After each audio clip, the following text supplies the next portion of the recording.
परमात्मने नमः। यथार्थ गीता श्रीमद् भगवत गीता अथ पंचदशो अध्याय। महापुरुषों ने संसार को विभिन्न दृष्टांतों से समझाने का प्रयास किया है। किसी ने इसी को भवाटवी कहा तो किसी ने संसार सागर कहा। अवस्था भेद से इसी को भवनदी और भवकूप भी कहा गया और कभी इसकी तुलना गोपद से की गई, अर्थात जितना इंद्रियों का आयतन है उतना ही संसार है। और अंत में ऐसी भी अवस्था आई कि नाम लेत भव सिंधु सुखाहीन, भव सिंधु भी सूख गया। क्या संसार में ऐसे समुद्र हैं? योगेश्वर श्री कृष्ण ने भी संसार को समुद्र और वृक्ष की संज्ञा दी। अध्याय 12 में उन्होंने कहा, जो मेरे अनन्य भक्त हैं उनका संसार समुद्र से शीघ्र ही उद्धार करने वाला होता हूं। यहां प्रस्तुत अध्याय में योगेश्वर श्री कृष्ण कहते हैं कि संसार एक वृक्ष है। इसको काटते हुए ही योगी जन उस परम पद को खोजते हैं। देखें, श्री भगवान उवाच।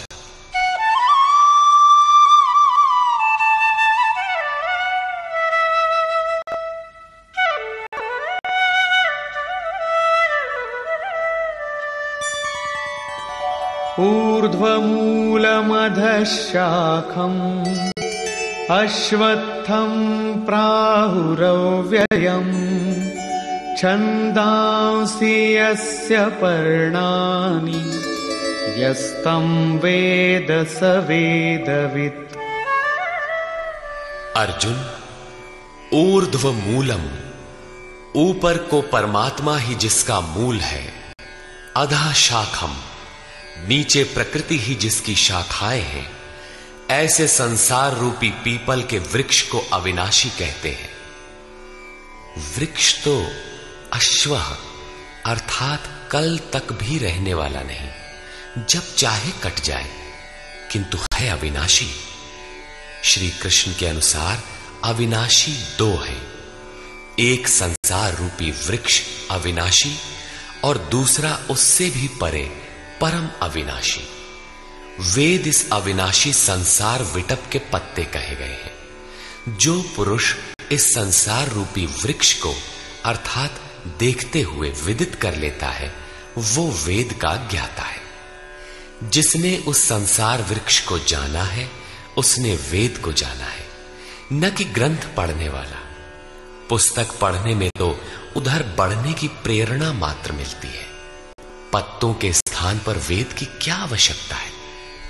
वस्तुतः पुरुष भटकते भटकते जिस अंतिम कोपल अर्थात अंतिम जन्म को लेता है, वहीं से वेद के वे छंद अर्थात जो कल्याण का सृजन करते हैं, वहीं से प्रेरणा देते हैं, वहीं से उनका उपयोग है, वहीं से भटकाव समाप्त हो जाता है, वो स्वरूप की ओर घूम जाता है। तथा अधश्चोर्ध्वं प्रसृतास्तस्य शाखा गुण प्रवृद्धा विषय प्रवाला अधश्च मूलान्यनुसन्ततानि कर्मानुबन्धीनि मनुष्यलोके। उस संसार वृक्ष की तीनों गुणों के द्वारा बढ़ी हुई विषय और भोग रूप कोपलों वाली शाखाएं नीचे और ऊपर सर्वत्र फैली हुई है। नीचे की ओर कीट पतंग पर्यंत और ऊपर देव भाव से लेकर ब्रह्मा पर्यंत सर्वत्र फैली हुई है, तथा केवल मनुष्य योनि में कर्मों के अनुसार बांधने वाली है।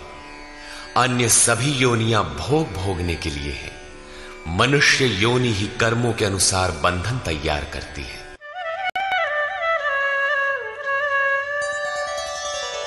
न रूपमस्येह तथोपलभ्यते नान्तो न चादिर्न च सम्प्रतिष्ठा अश्वत्थमेनं सुविरूढमूलम् असंगशस्त्रेण दृढ़ेन छित्त्वा। परंतु इस संसार वृक्ष का रूप जैसा कहा गया है वैसा यहां नहीं पाया जाता, क्योंकि न तो इसका आदि है न अंत है और न अच्छी प्रकार से इसकी स्थिति ही है, क्योंकि ये परिवर्तनशील है। इस सुदृढ़ मूल वाले संसार रूपी वृक्ष को दृढ़ असंग शस्त्रेण, असंग अर्थात वैराग्य रूपी शस्त्र द्वारा काटकर संसार रूपी वृक्ष को काटना है। ऐसा नहीं कि पीपल की जड़ में परमात्मा रहते हैं या पीपल का पत्ता वेद है और आरती करने लगे पेड़ की। इस संसार वृक्ष का मूल तो स्वयं परमात्मा ही बीज रूप से प्रसारित है, तो क्या वो भी कट जाएगा? दृढ़ वैराग्य द्वारा इस प्रकृति का संबंध विच्छेद हो जाता है। यही काटना है। काट कर करें क्या?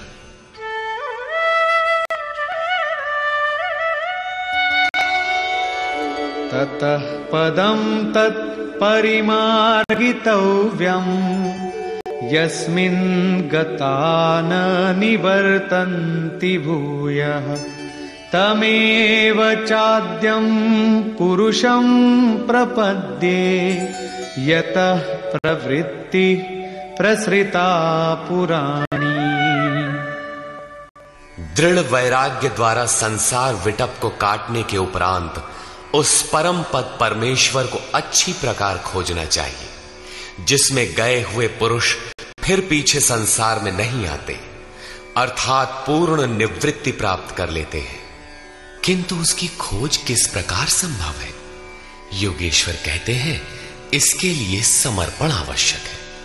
जिस परमेश्वर से पुरातन संसार वृक्ष की प्रवृत्ति विस्तार को प्राप्त हुई है, उसी आदि पुरुष परमात्मा की मैं शरण हूं, अर्थात उनकी शरण गए बिना वृक्ष मिटेगा नहीं। अब शरण में गया हुआ वैराग्य में स्थित पुरुष कैसे समझे कि वृक्ष कट गया? उसकी पहचान क्या है? इस पर कहते हैं,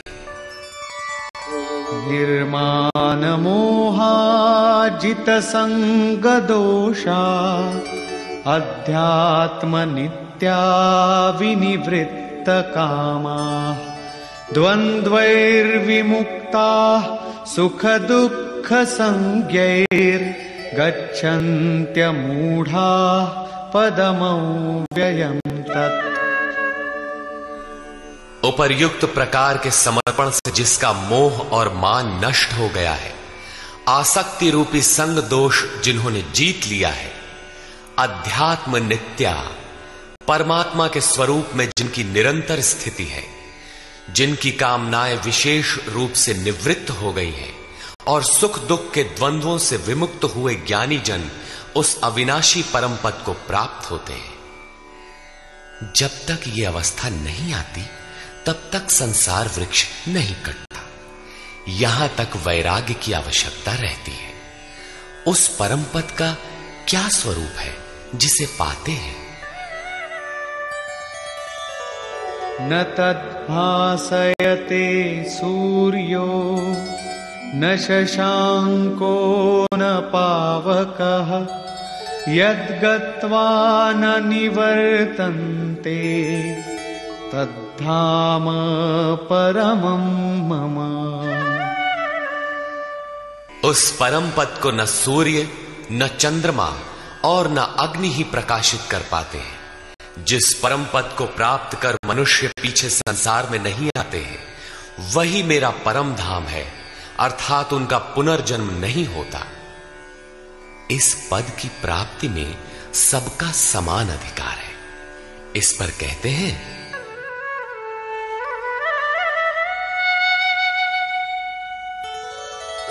ममैवांशो जीवलोके जीवभूतः सनातनः मनः षष्ठानीन्द्रियाणि प्रकृतिस्थानि कर्षति।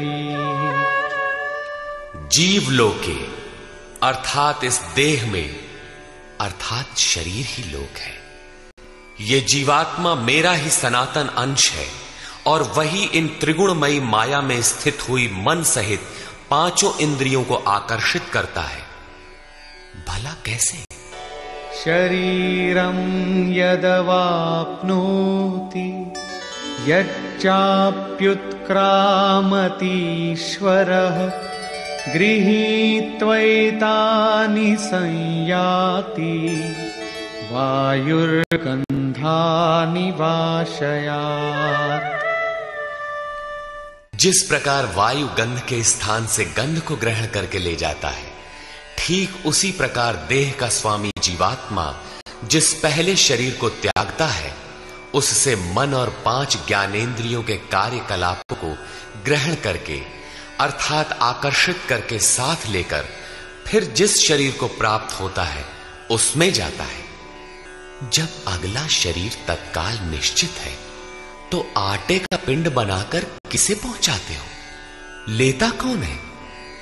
इसीलिए श्री कृष्ण ने अर्जुन से कहा था कि ये अज्ञान तुझे कहां से उत्पन्न हो गया कि पिंडोदक क्रिया लुप्त हो जाएगी। वहां जाकर करता क्या है? मन सहित 6 इंद्रियां कौन है? श्रोत्रं चक्षुः स्पर्शनं च रसनं घ्राणमेव च अधिष्ठाय मनश्चायं विषयानुपसेवते।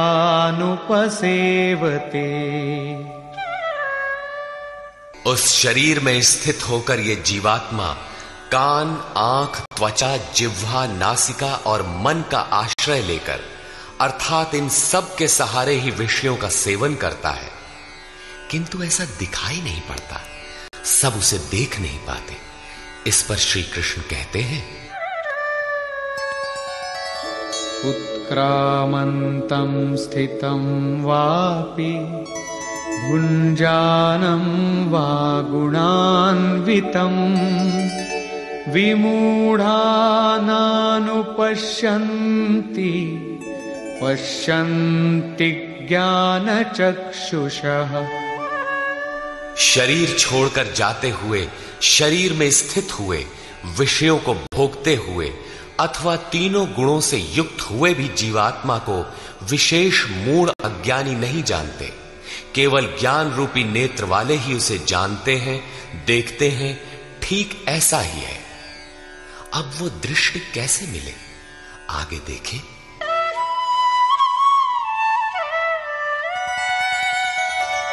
यतन्तो योगिनश्चैनं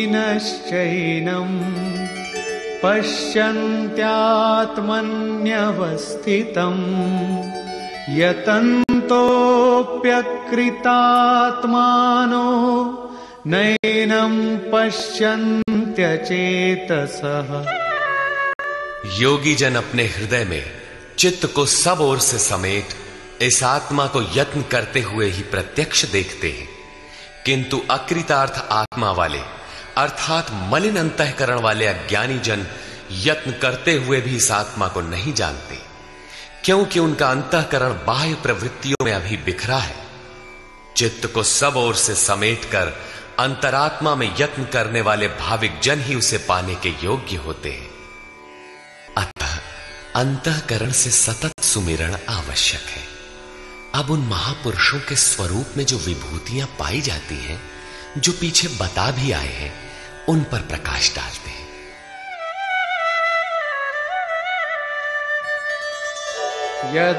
यदादित्यगतं तेजो जगद्भासयतेऽखिलं यच्चन्द्रमसि यच्चाग्नौ तत्तेजो विद्धि मामकम्।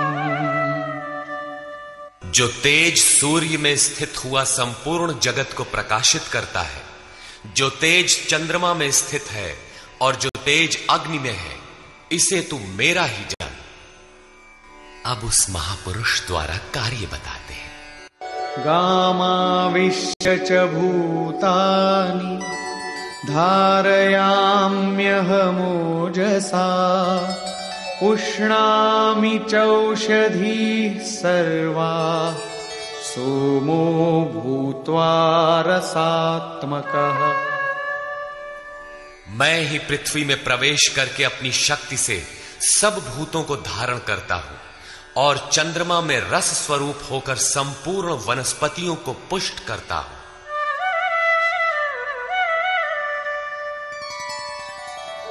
अहं वैश्वानरो भूत्वा प्राणिनां देहमाश्रितः प्राणापानसमायुक्तः पचाम्यन्नं चतुर्विधम्। मैं ही प्राणियों के शरीर में अग्नि रूप से स्थित होकर प्राण और अपान से युक्त हुआ 4 प्रकार के अन्नों को पचाता हूं। अध्याय 4 में स्वयं योगेश्वर श्री कृष्ण ने इंद्रियाग्नि, संयमाग्नि, योगाग्नि, प्राण अपानाग्नि, ब्रह्माग्नि इत्यादि 13-14 अग्नियों का उल्लेख किया, जिनमें सबका परिणाम ज्ञान है। ज्ञान ही अग्नि है।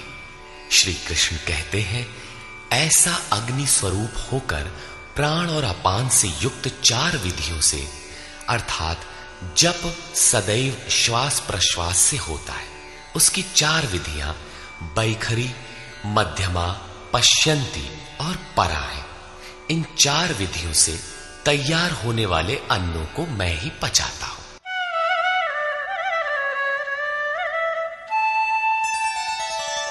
सर्वस्य चाहं हृदि सन्निविष्टो मत्तः स्मृतिर्ज्ञानमपोहनं च वेदैश्च सर्वैरहमेव वेद्यो वेदान्तकृद्वेदविदेम चाहम्। मैं ही सब प्राणियों के हृदय में अंतर्यामी रूप से स्थित हूं। मुझसे ही स्वरूप की स्मृति होती है। स्मृति के साथ ही ज्ञान अर्थात साक्षात्कार और अपोहनम अर्थात बाधाओं का शमन मुझ इष्ट से ही होता है। सब वेदों द्वारा मैं ही जानने योग्य हूं। वेदांत का कर्ता अर्थात वेदस्य अंतः सह वेदांत, वेद की अंतिम स्थिति का कर्ता मैं ही हूं और वेदविद भी मैं ही हूं अर्थात वेद का ज्ञाता। अध्याय के आरंभ में उन्होंने कहा था कि संसार वृक्ष है, ऊपर परमात्मा मूल और नीचे प्रकृति पर्यंत शाखाएं हैं। जो इस मूल से प्रकृति का विभाजन करके जानता है, मूल से जानता है, वो वेदविद है। यहां कहते हैं कि मैं वेदविद हूं। उसे जो जानता है, श्री कृष्ण ने अपने को उनकी तुलना में खड़ा किया कि वो वेदविद है। मैं वेदविद हूं। श्री कृष्ण भी एक तत्वज्ञ महापुरुष, योगियों के भी परम योगी थे। यहां ये प्रश्न पूरा हुआ। अब बताते हैं कि संसार में पुरुष का स्वरूप 2 प्रकार का है। द्वाविमौ पुरुषौ लोके क्षरश्चाक्षर एव च क्षरः सर्वाणि भूतानि कूटस्थोऽक्षर उच्यते। अर्जुन, इस संसार में क्षर, क्षय होने वाले, परिवर्तनशील और अक्षर, अक्षय, अपरिवर्तनशील, ऐसे 2 प्रकार के पुरुष हैं। उनमें संपूर्ण भूत प्राणियों के शरीर तो नाशवान हैं, क्षर पुरुष हैं, और ये कूटस्थ पुरुष अविनाशी कहा जाता है। साधन के द्वारा मन सहित इंद्रियों का निरोध अर्थात जिसकी इंद्रिय समूह कूटस्थ है, वही अक्षर कहलाता है। किंतु यह भी पुरुष की अवस्था विशेष ही है। इन दोनों से भी परे एक अन्य पुरुष भी है।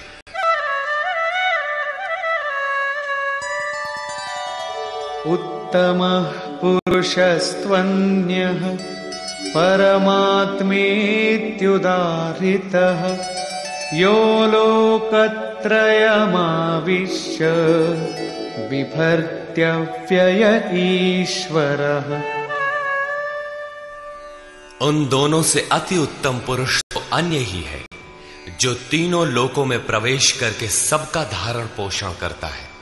और अविनाशी, परमात्मा, ईश्वर ऐसे कहा गया है। परमात्मा अव्यक्त, अविनाशी, पुरुषोत्तम इत्यादि उसके परिचायक शब्द हैं। वस्तुतः ये अन्य ही है, अर्थात अनिर्वचनीय है। ये क्षर अक्षर से परे महापुरुष की अंतिम अवस्था है, जिसको परमात्मा इत्यादि शब्दों से इंगित किया गया है, किंतु वो अन्य है, अर्थात अनिर्वचनीय है।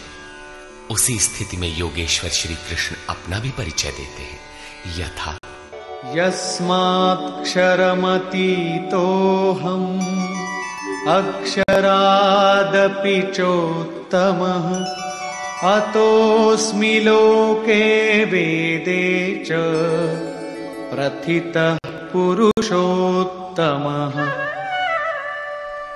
उपर्युक्त नाशवान परिवर्तनशील क्षेत्र से सर्वथा अतीत हूं और अक्षर अविनाशी कूटस्थ पुरुष से भी उत्तम हूं, इसलिए लोक और वेद में पुरुषोत्तम नाम से प्रसिद्ध हूं।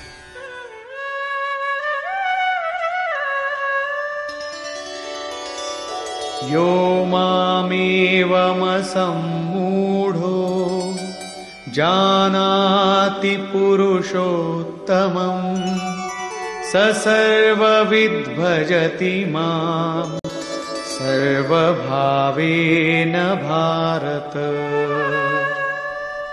हे भारत, जैसा कि ऊपर कहा गया है कि इस प्रकार जो ज्ञानी पुरुष मुझ पुरुषोत्तम को साक्षात जानता है, वो सर्वज्ञ पुरुष सब प्रकार से मुझ परमात्मा को ही भजता है। वो मुझसे विलग नहीं है।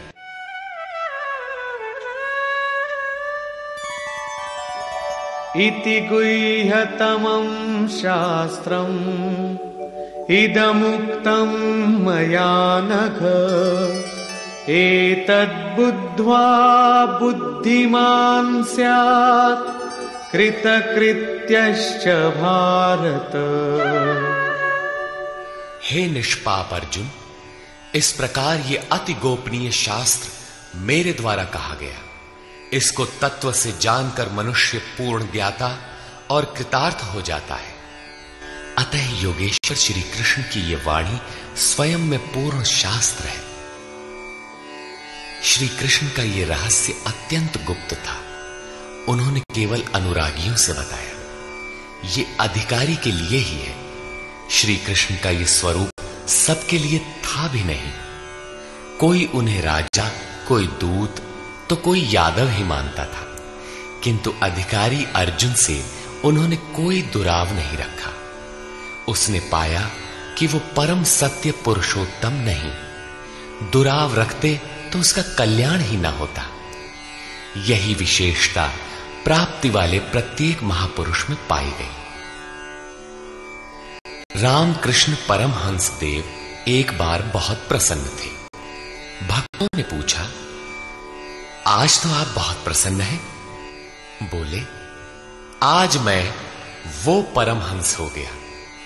उनके समकालीन कोई अच्छे महापुरुष परमहंस थे, उनकी ओर संकेत किया। कुछ देर बाद वो मन क्रम वचन से विरक्ति की आशा से अपने पीछे लगे साधकों से बोले, देखो, अब तुम लोग संदेह न करना, मैं वही राम हूं जो त्रेता में हुए थे, वही कृष्ण हूं जो द्वापर में हुए थे। मैं उन्हीं की पवित्र आत्मा हूं, वही स्वरूप हूं। यदि पाना है तो मुझे देखो। ठीक इसी प्रकार पूज्य गुरु महाराज भी सबके सामने कहा करते थे, हो, हम भगवान के दूत हैं। जे सचहू का संत है वो भगवान का दूत है। हमारे द्वारा ही उनका संदेशा मिलता है। पूज्य महाराज जी सबसे तो इतना ही कहते थे, न किसी विचार का खंडन न मंडन, किंतु जो विरक्ति में पीछे लगे थे उनसे कहते थे, केवल मेरे स्वरूप को देखो। यदि तुम्हें उस परम तत्व की चाह है तो मुझे देखो, संदेह मत करो। बहुतों ने संदेह किया तो उनको अनुभव में दिखाकर उन बाह्य विचारों से हटाकर अपने स्वरूप में लगाया। वे अद्यावधि महापुरुष के रूप में अवस्थित हैं। इसी प्रकार श्री कृष्ण की अपनी स्थिति गोपनीय तो थी, किंतु अपने अनन्य भक्त पूर्ण अधिकारी अनुरागी अर्जुन के प्रति उन्होंने उसे प्रकाशित किया। हर भक्त के लिए संभव है, महापुरुष लाखों को उस रास्ते पर चला देते हैं। निष्कर्ष, इस अध्याय के आरंभ में योगेश्वर श्री कृष्ण ने बताया कि संसार एक वृक्ष है, पीपल जैसा वृक्ष है। पीपल एक उदाहरण मात्र है। ऊपर इसका मूल परमात्मा और नीचे प्रकृति पर्यंत इसकी शाखाएं प्रशाखाएं हैं। जो इस वृक्ष को मूल सहित विदित कर लेता है वह वेदों का ज्ञाता है। इस संसार वृक्ष की शाखाएं ऊपर और नीचे सर्वत्र व्याप्त हैं और मूलानि, उसकी जड़ों का जाल भी ऊपर और नीचे सर्वत्र व्याप्त है, क्योंकि वह मूल ईश्वर है और वही बीज रूप से प्रत्येक जीव हृदय में निवास करता है। योगेश्वर श्री कृष्ण के अनुसार संसार वृक्ष है जिसका मूल सर्वत्र है और शाखाएं सर्वत्र हैं। कर्मानुबंधीनि मनुष्य लोके, कर्मों के अनुसार केवल मनुष्य योनि में बंधन तैयार करता है, बांधता है। अन्य योनियां तो इन्हीं कर्मों के अनुसार भोग भोगती हैं। अतः दृढ़ वैराग्य रूपी शस्त्र द्वारा इस संसार रूपी पीपल के वृक्ष को तू काट और उस परम पद को ढूंढ जिसमें गए हुए महर्षि पुनर्जन्म को प्राप्त नहीं होते। कैसे जाना जाए कि संसार वृक्ष कट गया? योगेश्वर कहते हैं कि जो मान और मोह से सर्वथा रहित है, जिसने संग दोष जीत लिया है, जिसकी कामनाएं निवृत्त हो गई हैं और जो द्वंद्व से मुक्त है, वह पुरुष उस परम तत्व को प्राप्त होता है। उस परम पद को न सूर्य, न चंद्रमा और न अग्नि ही प्रकाशित कर पाते हैं। वह स्वयं प्रकाश रूप है, जिसमें गए हुए पीछे लौटकर नहीं आते। वह मेरा परम धाम है, जिसे पाने का अधिकार सबको है, क्योंकि यह जीवात्मा मेरा ही शुद्ध अंश है। शरीर का त्याग करते समय जीवात्मा मन और पांचों ज्ञानेंद्रियों के कार्यकलापों को लेकर नए शरीर को धारण करता है। संस्कार सात्विक है तो सात्विक स्तर पर पहुंच जाता है, राजसी है तो मध्यम स्थान पर और तामसी रहने पर जघन्य योनियों तक पहुंच जाता है तथा इंद्रियों के अधिष्ठाता मन के माध्यम से विषयों को देखता और भोगता है। यह दिखाई नहीं पड़ता, इसे देखने की दृष्टि ज्ञान है।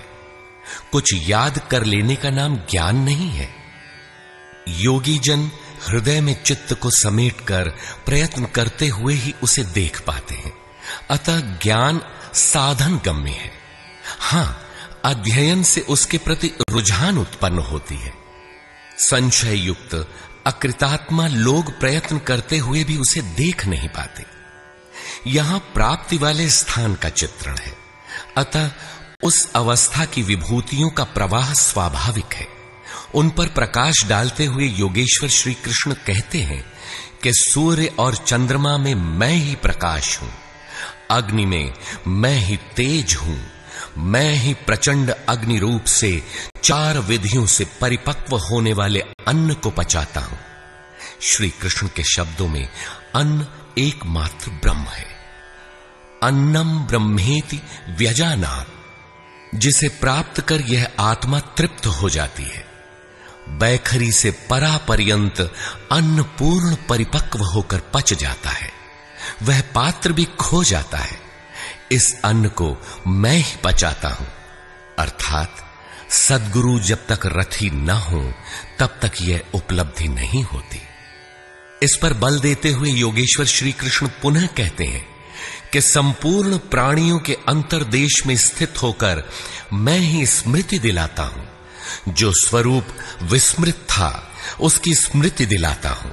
स्मृति के साथ मिलने वाला ज्ञान भी मैं ही हूं। उसमें आने वाली बाधाओं का निदान भी मुझसे होता है। मैं ही जानने योग्य हूं और विदित हो जाने के बाद जानकारी का अंत करता भी मैं ही हूं। कौन किसे जाने? मैं वेदविद हूं। अध्याय के प्रारंभ में कहा, जो संसार वृक्ष को मूल सहित जानता है वह वेदविद है, किंतु उसको काटने वाला ही जानता है। यहां कहते हैं मैं भी वेदविद हूं। उन वेदविदों में अपनी भी गणना करते हैं। अतः श्री कृष्ण भी यहां वेदविद पुरुषोत्तम है, जिसे पाने का अधिकार मानव मात्र को है।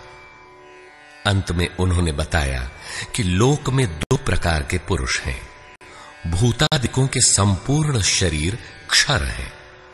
मन की कूटस्थ अवस्था में यही पुरुष अक्षर है, किंतु है द्वंद्वात्मक और इससे भी परे जो परमात्मा, परमेश्वर, अव्यक्त और अविनाशी कहा जाता है, वह वस्तुतः अन्य ही है। यह क्षर अक्षर से परे वाली अवस्था है। यही परम स्थिति है। इससे संगत करते हुए कहते हैं कि मैं भी क्षर अक्षर से परे वही हूं, इसलिए लोग मुझे पुरुषोत्तम कहते हैं। इस प्रकार उत्तम पुरुष को जो जानते हैं, वे ज्ञानी भक्तजन सदैव सब ओर से मुझे ही भजते हैं। उनकी जानकारी में अंतर नहीं है। अर्जुन, यह अत्यंत गोपनीय रहस्य मैंने तेरे प्रति कहा। प्राप्ति वाले महापुरुष सबके सामने नहीं कहते, किंतु अधिकारी से दुराव भी नहीं रखते। अगर दुराव करेंगे तो वह पाएगा कैसे? इस अध्याय में आत्मा की 3 स्थितियों का चित्रण क्षर, अक्षर और अति उत्तम पुरुष के रूप में स्पष्ट किया गया, जैसा इससे पहले किसी अन्य अध्याय में नहीं है। अतः ओम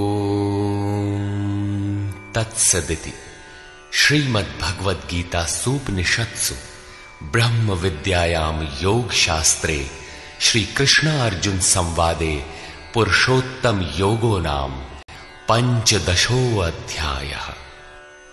इस प्रकार स्वामी अड़गड़ानंद कृत श्रीमद्भगवद गीता के भाष्य यथार्थ गीता का 15वां अध्याय पूर्ण होता है। हरि ओम तत्सत।